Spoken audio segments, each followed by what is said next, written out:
Good morning. It's Good Friday.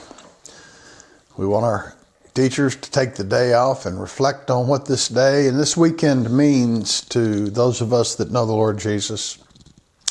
It's a pretty phenomenal time of remembrance. We want you to do that. Okay, so yesterday we talked about the Passover, and the last part of the passage I sent you from Matthew said they sang a hymn and they went toward the Garden of Gethsemane, or the Mount of Olives, probably staying in an olive pressing room that wasn't being used at the time. And Jesus goes out to pray. This is the night that he's going to be betrayed. And you remember he said, Lord, if there's anything you can do, take this cup from me, but not my will, but thine. I've often thought that Jesus was just afraid to die, but that's not it, because Jesus said, don't be afraid of those that can kill the body, but those that can kill the soul. I told you before that during this pandemic time of actually fear-mongering, people are scared to death of dying. And I don't think that's what the Lord Jesus was scared of on this day we remember.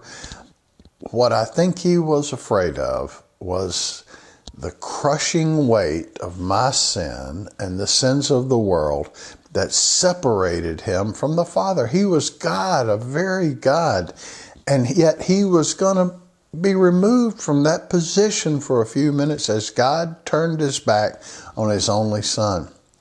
The verse for today is John 3:16. For God loved us so much that he said, okay, Son, take this penalty.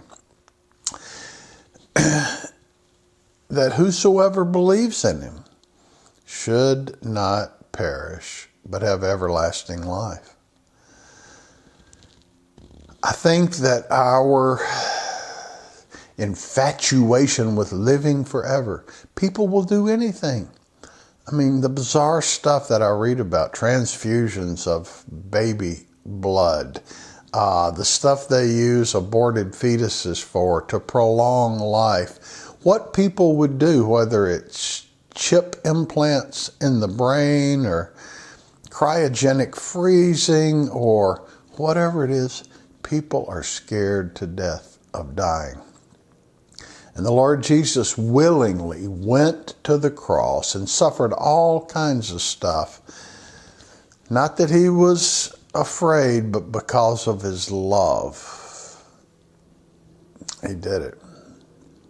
The Apostle Paul wrote later on several things. He said, for the life that I live by the Son of God, I live freely. It's good, but to die is far better, to gain. You know, he said, I should have written it down. I can't remember which way I was going right now. But, you know, he knew where he was going. So Paul wasn't really afraid of death either. And the early Christians, it's so amazing. You remember where they met? Because they realized the only way to get to heaven was to go through death. And they weren't afraid of it at all. They met in the catacombs, in the area where the bones were piled up. Most folks wouldn't think of going to that area. Even today, we're scared of cemeteries. We're scared of death. If we even mentioned it, we've sanitized that from our lives. Nobody thinks about it. The early Christians thought about it all the time as they worshiped, to be close to the martyrs, because they realized that death actually was the portal that opened up to walk into the presence of the living God. That's what Paul said. To be absent from the body is to be present with the Lord. And that was far better. That's what people were looking for. All right, so today, Good Friday, as we think about all this craziness in the world and what the media is pumping out and on us, death is not something to be feared. Death is a a journey, yes, and it is a little bit scary because it's unknown. See, that's what we keep saying right now. We're in unknown territory, and it's so scary. Well, God's in control of all of this. I love what Ben Carson, Secretary of Health and Human Services, said yesterday. He said, well, wow, the pessimism.